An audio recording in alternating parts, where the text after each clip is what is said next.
In relation to Brexit, have you seen, I suppose, a positive effect within your market?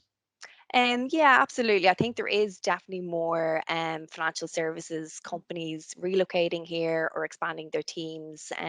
We've seen a lot of that over the last couple of years, kind of initially, but I think it's definitely something in the news. You're seeing more and more of it still being talked about. So yeah, I think financial services is probably, in terms of recruitment, Mhm. is going to, benefit from it. And I think also from a candidate perspective, we have seen a little bit more movement, even from candidates maybe that had been based in the UK, looking at maybe relocating to Ireland, or coming back to Ireland. So even that talent pool coming back into the Irish market, I think it's a really positive sign for us and for companies.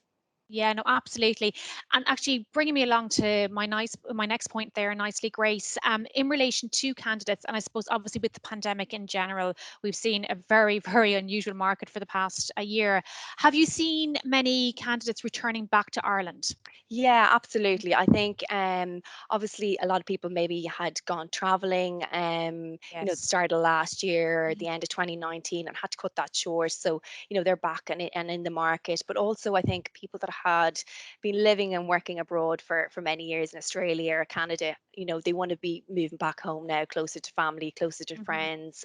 So there is definitely a lot more happening in that front. And I think again, it is probably making it a bit more of a competitive market for Mhm. candidates on the lookout. But again, in terms of the talent pool coming back, they're bringing really good, strong skill sets as well. So from a company or from an employer's point of view, I think there's a great advantage there to hire some of these people. But yeah, there's definitely more movement happening. We've seen. That's good, and I think as you're right, it'll make the market more competitive, and it's really good to see, I suppose, that skill set being brought back into the Irish financial services market, and that we can use to our advantage from that side of Absolutely. things.